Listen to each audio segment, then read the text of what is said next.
విద్యార్థుల భవిష్యత్తుకు అండగా ఉండాల్సిన గురుకులాలు పిల్లల పాలిట మృత్యుపాసంగా మారుతున్నాయి. అనకాపల్లిలోని కైలాసపట్నంలో జరిగిన ఘటన మరవక ముందే కాకినాడలోని ఏలేశ్వరంలో చోటు చేసుకున్న ఘటన పిల్లల తల్లిదండ్రులను ఆందోళనకు గురిచేస్తోంది. తాజాగా ఏలేశ్వరం బాలయోగి గురుకుల బాలికల పాఠశాలలో 20 మంది విద్యార్థులు ఫుడ్ పాయిజన్కు గురయ్యారు. వారిని స్థానిక ఆసుపత్రికి తరలించి చికిత్స అందిస్తున్నారు. కాగా వంటశాల అపరిశుభ్రంగా ఉండడమే ఈ ఫుడ్ పాయిజన్కి కారణము అయి ఉండొచ్చని విద్యార్థుల తల్లిదండ్రులు అనుమానం వ్యక్తం చేస్తున్నారు. తూర్పుగోదావరి జిల్లా ఏలేశ్వరం గురుకుల పాఠశాలలో అయితే విద్యార్థినులందరూ కూడా అస్వస్థతకు గురయ్యారు. రాత్రి భోజనం తర్వాత అయితే కొంతమందికి వాంతులు విరోచనాలు కడుపు నొప్పితోటి అయితే ఏదైతే అస్వస్థతకు గురయ్యారో వారందరినీ కూడా స్థానిక ప్రభుత్వ హాస్పిటల్కి అయితే ఏలేశ్వరంలోని స్థానిక ప్రభుత్వ హాస్పిటల్కి తరలించారు. ఇక్కడైతే ప్రస్తుతం మనం చూడొచ్చు విజువల్స్లో క్లియర్గా విద్యార్థులందరూ కూడా సుమారుగా 30 నుంచి 40 మంది విద్యార్థినులందరూ కూడా జాయిన్ అయ్యారు. వారందరూ కూడా సిలైన్లు పెట్టి ఇంజెక్షన్స్ ఇచ్చామని చెప్తున్నారు. అయితే ఫుడ్ పాయిజనింగ్ జరుగుండొచ్చని అయితే డాక్టర్లు ప్రాథమికంగా నిర్ధారించుకున్నారు. ఎందుకంటే ఫుడ్ పాయిజనింగ్ లక్షణాలు అయితే ఇప్పుడు కనిపించాయని చెప్తున్నారు. ఏదైతే కడుపు నొప్పి కానీ వాంతులు విరోచనాలు ఇవన్నీ కూడా ఫుడ్ పాయిజనింగ్కి సంబంధించిన లక్షణాలు కాబట్టి ఇతర ఇంకేమైనా జరిగిందనేది టెస్టులకు కూడా పంపించాము. ఏదైతే పరీక్షల అనంతరం కూడా క్లియర్గా నిర్ధారిస్తాము అని కూడా చెప్తున్నారు. కొంతమంది అయితే పేరెంట్స్ కూడా ఇక్కడ చేరుకున్నారు. ఎప్పుడు జాయిన్ చేశారమ్మా మీ పాపని? ఉదయం మీకు ఎప్పుడు చెప్పారు? మధ్యాహ్నం చెప్పారండి. అంటే మేము పల్లె పోయాం, మాకు తెలియలేదు. మధ్యాహ్నం చెప్పారండి మేడం. ఏం తిన్నావు రాత్రి? క్యాబేజీ వంకాయ సార్. క్యాబేజీ వంకాయ ఎవరికి చెప్పావు నువ్వు? HS madam sir. HS madam చెప్పావా? మేడం ఏం చెప్పారు? టాబ్లెట్ ఇచ్చారు సార్. టాబ్లెట్ ఇచ్చారు. తగ్గలేదని మార్నింగ్ తీసుకొచ్చారా? ఎంతమంది జరిగింది మీ క్లాస్లో ఇలాగా? మా క్లాస్లో అయితే 6 మెంబర్స్ సార్. అంటే పేరెంట్స్ అందరూ కూడా ఆందోళన చెందుతున్నారు. అయితే ఇప్పటికే చూసుకోవచ్చు వాళ్ళందరినీ కూడా ఇక పేరెంట్స్కి కూడా ఇన్ఫామ్ చేసిన పరిస్థితి కనిపిస్తుంది. రాత్రి తాత్కాలికంగా అయితే ట్యాబ్లెట్లు ఇచ్చారు హెచ్ఎస్ మేడం అని చెప్తున్నారు. అయితే ఈ విద్యార్థులు అందరూ కూడా చాలామంది ఉన్నారు. వారిని కూడా అడిగి తెలుసుకుందాం. మరి చెప్పండి, ఏం చదువుతున్నావు నాన్న? Senior inter sir. సీనియర్ ఇంటరా? ఏం తిన్నావు రాత్రి? క్యాబేజీ పప్పు వండారు సార్. అది తినడం వల్ల అయింది సార్. అలా ఏం తిన్నావు రాత్రి? క్యాబేజీ పప్పు సార్. క్యాబేజీ పప్పు తిన్నప్పటి నుంచి అలాగే ఉందా? మోషన్స్ అవుతుంది సార్ మార్నింగ్ నుంచి సార్. మార్నింగ్ నుంచి అవుతుంది. పరిస్థితి చూసుకోవచ్చు. ఇక్కడ తల్లిదండ్రులు కూడా చాలామంది చేరుకున్నారు. అయితే ప్రస్తుతం పిల్లల ఆరోగ్యం మాత్రం నిలకడగా ఉండడంతో ఎటువంటి ప్రాణాపాయ స్థితి లేదని డాక్టర్ చెప్తున్న పరిస్థితి కనిపిస్తుంది. మరికొంతమంది తల్లిదండ్రులు ఉన్నారు, వాళ్ళతో మాట్లాడే ప్రయత్నం చేద్దాం. ఎప్పుడు జరిగిందమ్మా? ఎప్పుడు చెప్పారు మీకు? పొద్దుటే తెలుస్తుందండి. బాగా నీరసంగా ఉన్నట్టుంది మీ పాప? బాగా నీరసంగా ఉందండి. ఏం జరిగిందమ్మా? మోషన్సా వాంతులా లేకపోతే ఏమైంది? వాంతులు అయ్యాయండి.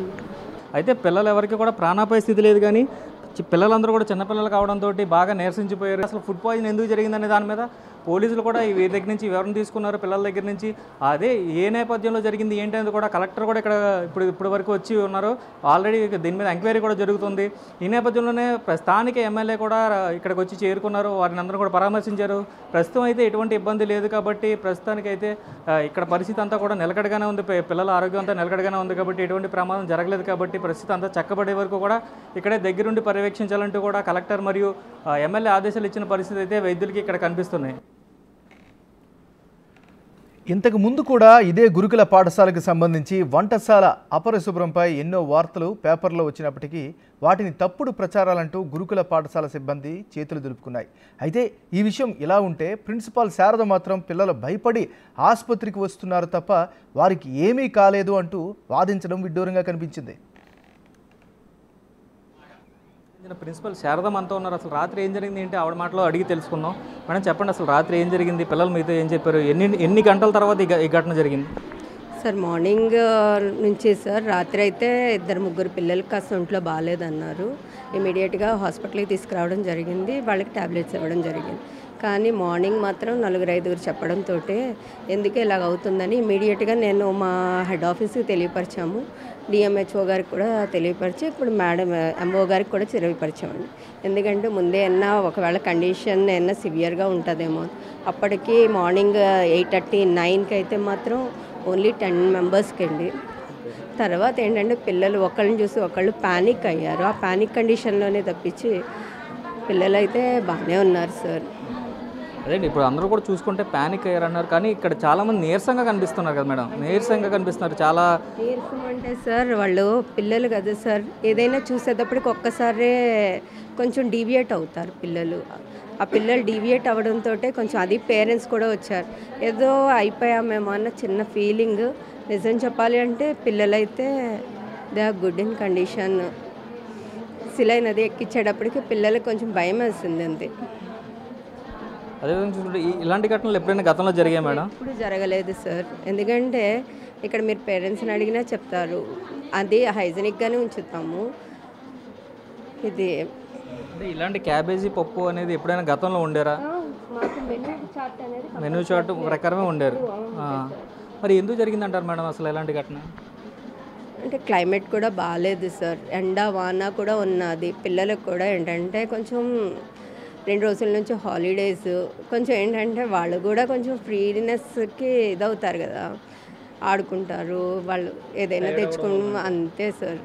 ఇది ప్రిన్సిపల్ శారద చెప్తున్న విషయం. అయితే కొంతమంది పిల్లలకి మాత్రమే ఫస్ట్ అస్వస్థతకు గురయ్యారు, ఏదైతే వామిటింగ్స్ కానీ విరోచనాలు కానీ జరిగాయి. తర్వాత వారిని చూసిన తర్వాత పిల్లలు ఒక భయాందోళనకు గురయ్యి కర్మ వారికి కూడా జరుగుతుందేమో అన్న భయంతో కొంతమంది మాకు కూడా అవుతున్నాయని చెప్పడంతో వారందరినీ కూడా డిఎంఎండ్హెచ్ఓకి సమాచారం ఇచ్చి అక్కడి నుంచి కూడా ఇక్కడ ప్రభుత్వ ఆసుపత్రులకి తరలించాము 108 ద్వారా అని చెప్పి ప్రిన్సిపల్ శారద చెప్తున్నారు. ఇది ఆ గురుకుల విద్యాలయ ఎవరైతే ప్రిన్సిపల్ ఉన్నారో ఆవిడ చెప్తున్న మాటలు. ఇక ఇప్పటి వరకు 62 మంది విద్యార్థులు అస్వస్థతకు గురై ఆసుపత్రిలో చికిత్స పొందుతున్నారు. ఇక హాస్పిటల్లో కూడా వచ్చిన విద్యార్థులకు బెడ్లు సరిపోని పరిస్థితి కనిపించింది. ఒకే బెడ్పై 2 పిల్లలను పడుకోబెట్టి చికిత్స అందిస్తున్నారు. ఒకే స్టాండ్కు 3-4 సెలైన్లు తగిలించి వైద్యం ఇస్తున్నారు.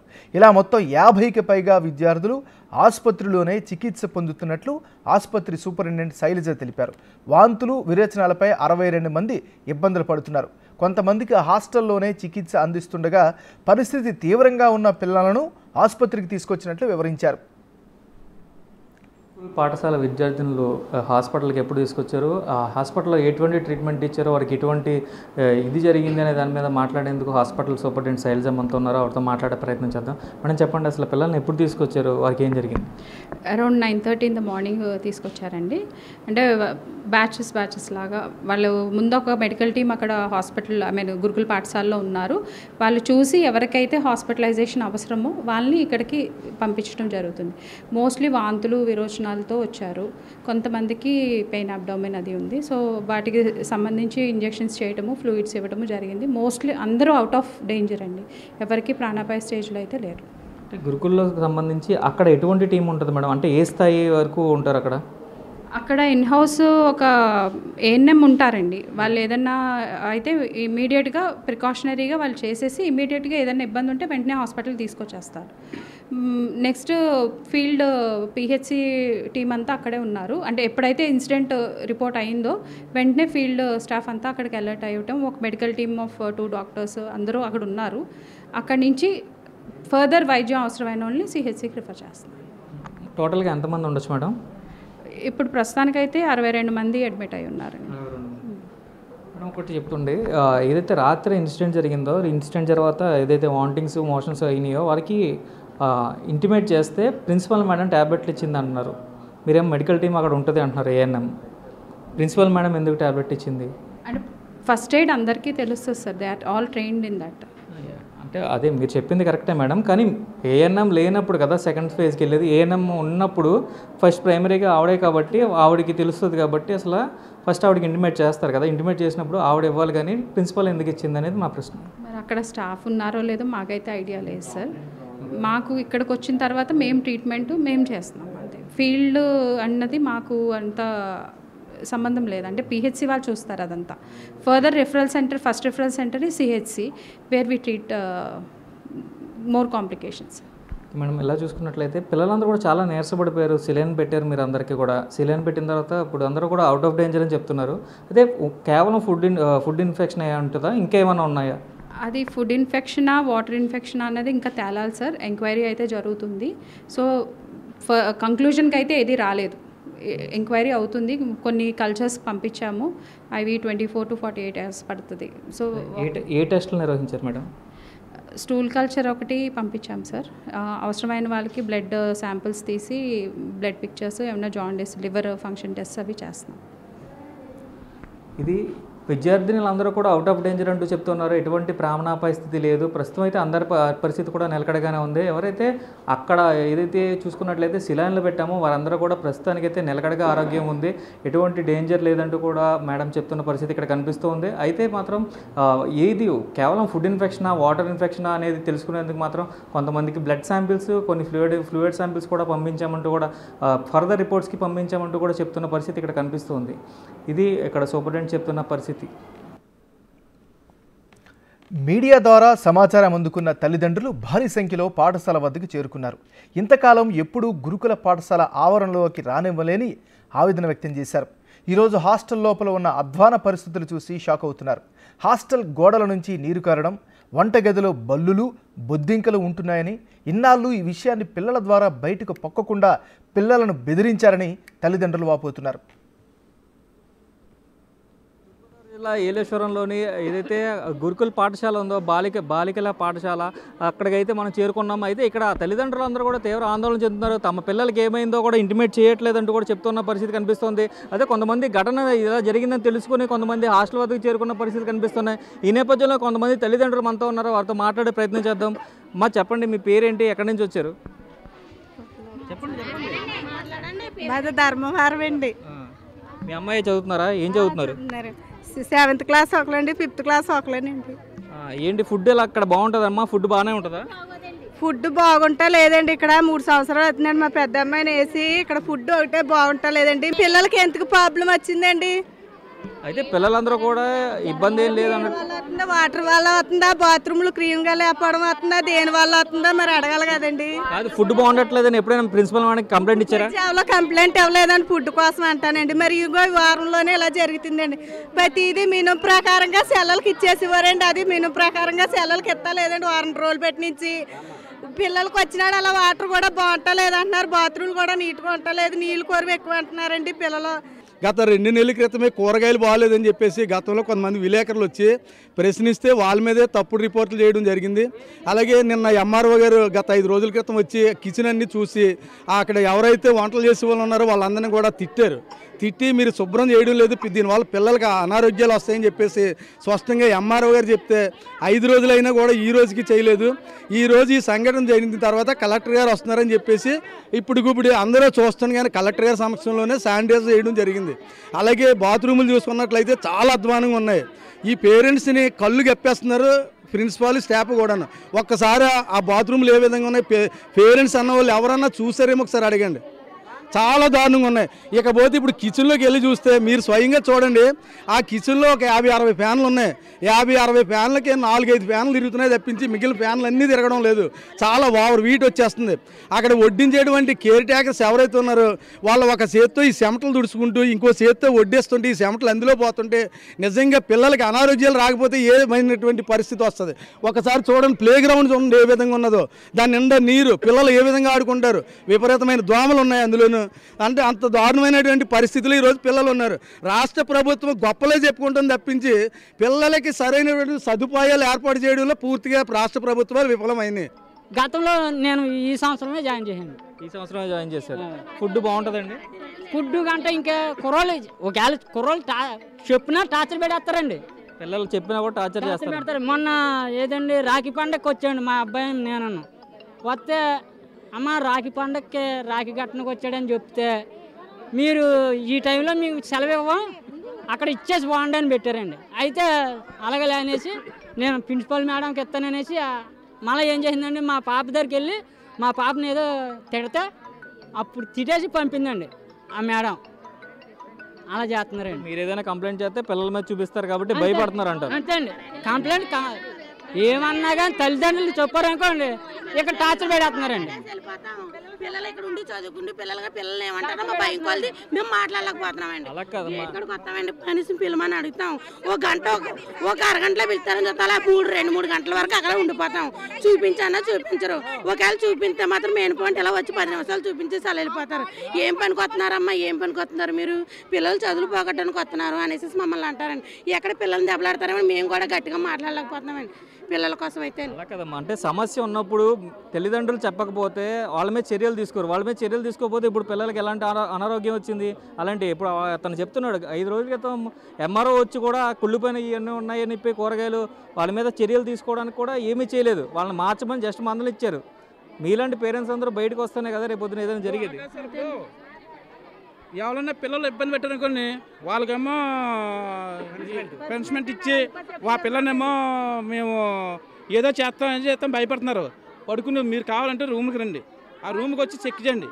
బాత్రూమ్ కానీ లేకపోతే పడుకునే రూములు కానీ ఇవాళ వాటర్ ఏమో పిల్లలు పైనుంచి వచ్చి నీళ్ళు మోసుకుని వెళ్తున్నారండి పిల్లలు. ఇప్పుడు అంటే ప్రాబ్లం వచ్చినాక వాతావరణం అసలు బాగోలేదండి. ఇక్కడ మొక్కలు పెరిగిపోయి దోమలు ఎక్కువగా ఉండడం, వాటర్ లేకపోవడం అండి. నెక్స్ట్ ఈ మోటార్ పోయినప్పుడల్లా పిల్లలు పైన ఇక్కడ నుంచి కింద నుంచి పైకి కొట్టుకొని నీళ్ళు అట్టుకుని వెళ్ళడం ఉపయోగించుకుంటున్నారండి. బాత్రూమ్స్ అసలు క్లీనింగ్ లేదండి. అక్కడ డార్మెంటరీకి వెళ్ళామండి, వాళ్ళు చూస్తే అందులో ఒక 20-30 ఫ్యాన్స్ ఉన్నాయండి. అందులో 2-3 ఫ్యాన్లు తిరుగుతున్నాయండి. అక్కడ చెమటలు కారిపోయి అక్కడ వడ్డించే వాళ్ళకి కూడా బ్లౌజులు లేవు, ఏమీ లేవు. వాళ్ళందరూ కూడా ఇలా చెమటలు కాచుకుంటేనే వడ్డిస్తున్నారు. అలా వడ్డిస్తే మరి పిల్లలకు ప్రాబ్లమ్స్ కదండి. పిల్లలందరూ కూడా మాకు కంప్లైంట్ చేస్తున్నారండి. మేము వెళ్ళి అడిగితే మీకు ఎవరు చెప్పారు ఏంటి అని మమ్మల్ని నిలదీసి మేడమ్స్ అడుగుతున్నారండి. బుజ్జంగులో ఉన్నాయండి దాన్ని ఎండాను ఇంతవరకు వచ్చి ఎప్పుడు కూడా మేము డార్మెంటరీకి వెళ్ళడం తెలియదండి. ఇప్పుడే వెళ్ళామండి మేము. పిల్లలు భోజనాలు చేసే దగ్గర బల్లులు బొద్దింకలు బుజ్జంగులో దాని ఎండా ఉన్నాయండి. కానీ వీళ్ళకి కూడా వండి వాళ్ళకి కూడా అసలు ఎలా వండాలనేది కూడా వాళ్ళకి తెలుస్తలేదండి. రాత్రి పొద్దున రాత్రి వేస్తున్నారండి. తర్వాత నైట్ ఏమో పప్పును క్యాబేజీ వండారంటండి. ఇంక ఈ 2 వంటల్లో ఈ రెండింటికి పిల్లలకి పాజిటివ్ అయిపోయింది. ఇది చూసుకున్నట్లయితే పరిస్థితి ప్రిన్సిపల్ మారిన తర్వాత కొంత మేర పరిస్థితులు అయితే మారాయి. కానీ ఫుడ్కి సంబంధించిన విషయాలు ఏది కూడా విద్యార్థుల నుంచి బయటికి వచ్చే విధంగా అయితే చూడట్లేదు. పేరెంట్స్కి చెప్తే వారిని టార్చర్ చేస్తున్నారు, వారిని స్పెసిఫిక్గా ఐడెంటిఫికేషన్ చేసి వారికి పనిష్మెంట్లు ఇస్తున్నారు అంటూ కూడా విద్యార్థుల తల్లిదండ్రులు ఆందోళన వ్యక్తం చేస్తున్నారు. అయితే వారిని లోపలికి రానివ్వరు కాబట్టి ఇప్పుడు దాకా చూడలేదు. ఇప్పుడు 60 మందికి ఇలా జరగడంతో పేరెంట్స్ అందరూ కూడా ఒక్కసారిగా రావడంతో వారందరినీ లోపలికి పంపించారు. ఇప్పుడు చూసాము, ఇప్పుడు పరిస్థితి అయితే అక్కడ చూసుకున్నట్లయితే ఏదైతే భోజనశాల ఉందో భోజనశాల వద్ద బొద్దింకలు బల్లులు కూడా ఉన్నాయి. సుమారుగా ఒక 40 ఫ్యాన్లు ఉంటే అందులో 2-3 మాత్రమే పనిచేస్తూ ఉన్నాయి. విపరీతమైన డీహైడ్రేషన్ గురవుతున్నాం. ఇలాంటి పరిస్థితుల్లో పిల్లల భోజనం ఎలా చేస్తారంటూ కూడా తల్లిదండ్రులు ప్రశ్నిస్తున్న పరిస్థితి ఇక్కడ కనిపిస్తోంది. ఈ గురుకుల పాఠశాల చూడొచ్చు క్లియర్గా. అయితే ఇదైతే స్కూల్ కమ్ హాస్టల్. ఇక్కడ ఈ హాస్టల్లోనే ఉన్న విద్యార్థులు మొత్తం టోటల్ స్ట్రెంత్ అయితే 604 మంది ఉన్నారు. 604 మందిలో సుమారుగా 62 మంది ఈరోజు ఒక్కరోజే హాస్పిటల్లో జాయిన్ అయ్యారంటే వారు తిన్న ఫుడ్ ఎలాంటిదో అర్థం చేసుకోవచ్చు. అయితే రాత్రి భోజనం పొద్దున భోజనం సాయంత్రం పెట్టడం వల్ల తీవ్ర అస్వస్థతకు గురవుతున్నారు. అయితే కొంతమంది హాస్పిటల్ జాయిన్ అయ్యారు, కానీ కొంతమంది అయితే ఇక్కడే ఉన్నారు. సుమారుగా ఒక్కొక్కరికి 5 మోషన్స్ 6 మోషన్స్ జరిగిన పరిస్థితులు కూడా ఉన్నాయని చెప్తూ తల్లిదండ్రులు ఆవేదన వ్యక్తం చేస్తున్నారు. ఎవరిని కూడా లోపలికి రానివ్వరు. లోపలికి రానివ్వకపోవడం వల్ల ఈ పరిస్థితులన్నీ కూడా ఏర్పడుతున్నాయి. అదే తల్లిదండ్రులు కానీ పేరెంట్స్ కమిటీ వాళ్ళని కానీ లోపలికి రానిచ్చి ఒక్కోసారి చెక్ చేయనిస్తే కూడా ఇలాంటి పరిస్థితులు జరగకుండా కూడా చూసుకోవచ్చు అంటూ కూడా పేరెంట్స్ ఆందోళన వ్యక్తం చేస్తున్నారు. అయితే జిల్లా కలెక్టర్ కూడా వచ్చి పర్యవేక్షించిన తర్వాత వారందరినీ కూడా చూసుకున్నట్లయితే అక్కడంతా కూడా డర్టీగా ఉండడంతో అవన్నీ కూడా సరిచేయాలంటూ కూడా జిల్లా కలెక్టర్ సూచనలు ఇచ్చారంటూ కూడా చెప్తున్న పరిస్థితి కనిపిస్తుంది. అదేవిధంగా చూసుకున్నట్లయితే బాత్రూమ్లు కూడా చాలా అసభ్యభరితంగా ఉన్నాయంటున్నారు. పిల్లలకి పైన నుంచి ఏదైతే వాటర్ కూడా రావట్లేదు, కింద నుంచి వాటర్ మోసుకుని వెళ్తున్నారు. చిన్న వయసులో అంత వాటర్ మోసుకుని ఎలా వెళ్ళగలరంటూ కూడా తల్లిదండ్రులు ప్రశ్నిస్తున్న పరిస్థితి గురుకుల పాఠశాల వద్ద ఉంది. ఈ ఘటనతో తల్లిదండ్రులు కొంతమంది లీవ్ లెటర్ రాయించి తమ పిల్లలను తమ వెంట పెట్టుకొని ఇంటికి తీసుకెళ్తున్నారు. ఇంకోవైపు ప్రభుత్వాసుపత్రికి చేరుకున్న జిల్లా కలెక్టర్, స్థానిక ఎమ్మెల్యే సత్యప్రభ విద్యార్థులను పరామర్శించి ఘటనపై పూర్తి విచారణ జరిపిస్తామని చెబుతున్నారు. కానీ పిల్లల ఆరోగ్యంతో చెలగాటమాడుతున్న ఇలాంటి హాస్టల్స్పై తక్షణమే చర్యలు తీసుకోవాలని తల్లిదండ్రులు డిమాండ్ చేస్తున్నారు. మొత్తంగా 62 మంది బాలికల అస్వస్థతకు గురుకుల పాఠశాల నిర్లక్ష్యం అద్దం పట్టినట్టుగా కనిపిస్తోంది. మొత్తంగా చూసుకున్నట్లయితే 62 మంది బాలికల అస్వస్థత వెనక పూర్తి నిర్లక్ష్యం కనిపిస్తూ ఉంది. ఈ పక్కన చూసుకుంటే మురుగునీరు బిల్డింగ్ పైనుంచి కిందకి ప్రవహిస్తూ ఉంది. ఈ పక్కన చూసుకున్నట్లయితే వంటశాల ఉంది. అదే నేపథ్యంలో చూసుకున్నట్లయితే ఏదైతే కరెంటు వైర్లన్నీ కూడా కిందకి పడి ఉన్నాయో ఆ పక్కన గ్రౌండ్ కూడా చాలా అధ్వానమైన పరిస్థితిలో కనిపిస్తూ ఉంది. ఏదైతే అడవిని తలపించే విధంగా అయితే గ్రౌండ్ కనిపిస్తున్న పరిస్థితులు ఇక్కడ కనిపిస్తున్నాయి. మొత్తంగా చూసుకుంటే పూర్తి నిర్లక్ష్యం వల్లే విద్యార్థులు అస్వస్థతకు గురయ్యారంటూ కూడా ఇక్కడ పూర్తిగా చెప్పొచ్చు. ఇది ఇక్కడ పరిస్థితి మొత్తం ఓవరాల్గా చూసుకుంటే గురుకుల పాఠశాల వద్ద. కెమెరామెన్ రవితో శంకర్, బిగ్ టీవీ, తూర్పుగోదావరి జిల్లా.